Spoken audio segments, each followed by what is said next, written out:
On December 6, 1991, Sarah Harbison, then 15 years old, and her 13-year-old friend Amy Ayers were hanging out at Northcross Mall in Austin, Texas. Jennifer Harbison's sister Eliza Thomas, 17, and her coworker and schoolmate Amy Thomas finished their late shift at I Can't Believe It's Yogurt in the Hillside Strip Mall of the 2900 block of West Anderson Lane.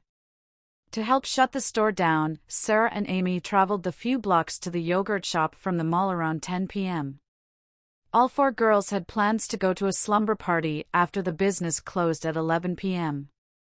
At 11:15 p.m., as Officer Troy Gay was patrolling the area, he noticed smoke rising from a strip mall. The fire was reported and firefighters quickly arrived on the scene. They encountered a sickening sight while putting out the fire. Eliza, Sarah, Amy, and Jennifer were murdered. All the girls were naked and bound and gagged with their own clothes. Amy's body was discovered in the back of the shop near the cash register, while Jennifer, Sarah, and Eliza were found in the rear of the store hidden together in one corner. Eliza and Sarah were stacked on top of each other next to Jennifer, who was close by. The ice cream scoop was positioned between one of the girls' legs, and their legs were spread wide open. Their bodies had been almost entirely destroyed by fire, as the killer or killers had gathered napkins and other combustible items from around the store and had set them on fire before fleeing. The autopsies of the two missing girls revealed that they had all been murdered execution-style in the rear of the head. Two of the girls had been raped as well, according to authorities. It was also stated that two weapons were used in the murders, implying there may have been at least two perpetrators. The yogurt shop owner stated that approximately $540 was missing, and police officials claimed that the cash had been spent on incorrect goods.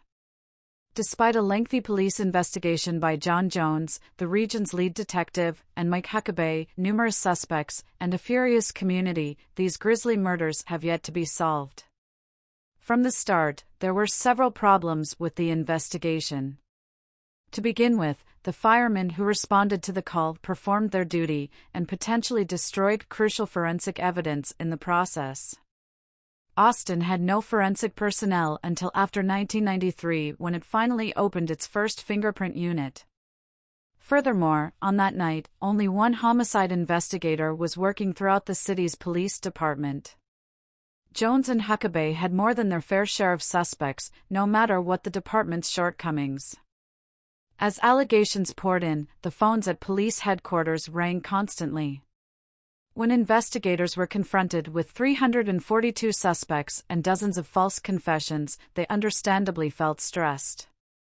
Given the grisly nature of the crime, as well as the positioning of the bodies, investigators began looking into serial killers who may have been active in the region, which led them to Kenneth Allen McDuff. A Texas serial killer named McDuff was thought to be responsible for at least 14 murders. On August 6, 1966, he was convicted of murdering Robert Brand, Mark Dunman, and Edna Lewis Sullivan. The broomstick murders were so called because Edna's neck was broken with a broomstick after she had been repeatedly sexually assaulted. In 1972, after the U.S. Supreme Court ruled that capital punishment was unconstitutional, Johnny Starling received a life sentence with the opportunity for parole. In 1989, McDuff was paroled due to prison overcrowding. It is now thought that after his release, he continued to murder others, including Melissa Ann Northrup, a 22-year-old Texan who was murdered in 1992.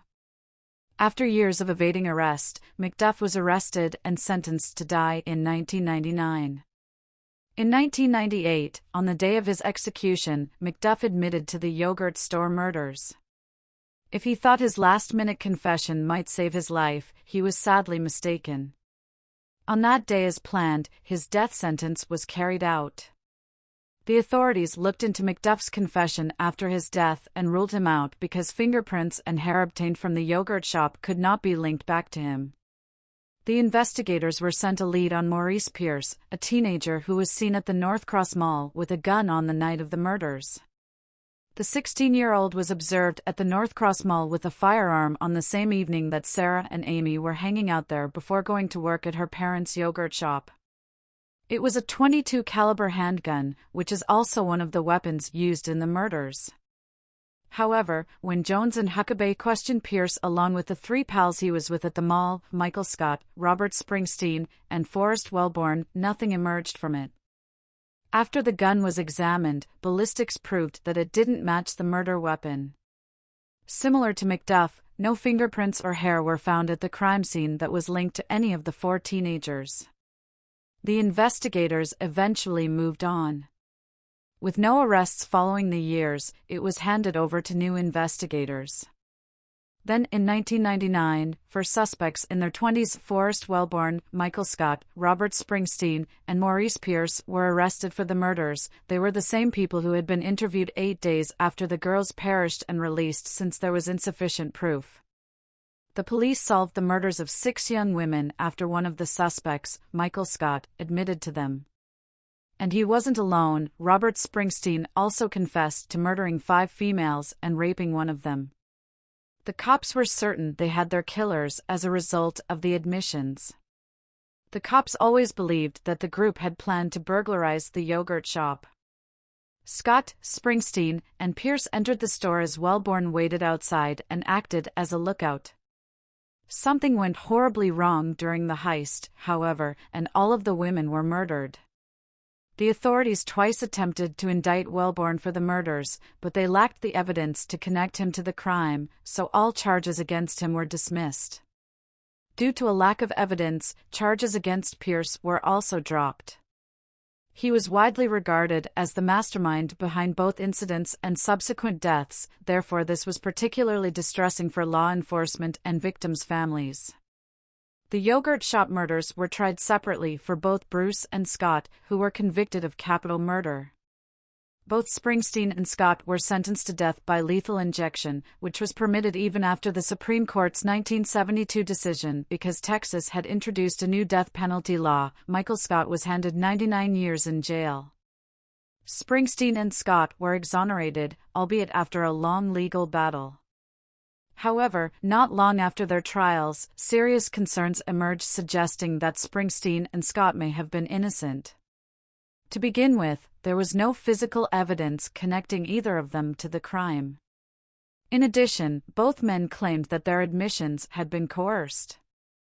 And there was some proof to back up their allegations.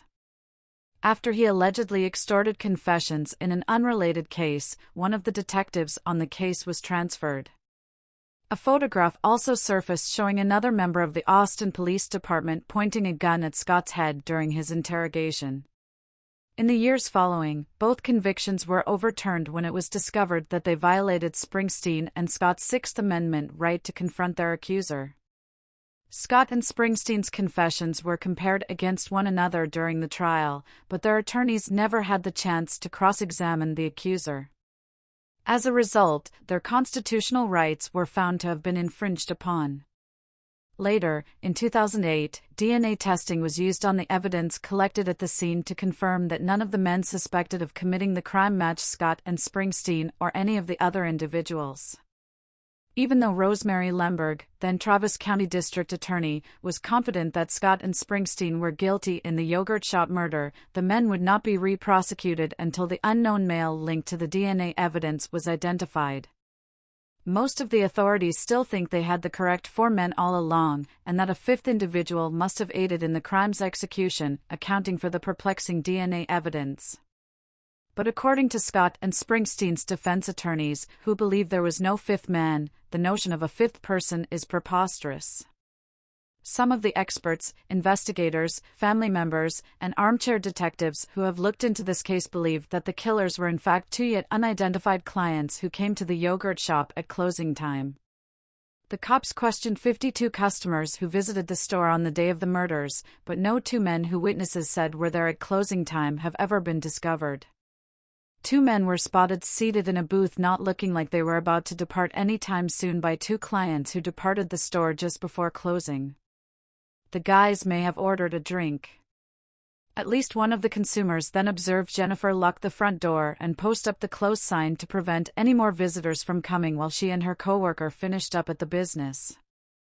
After all of the other people had gone, the 2 males remained in their seats.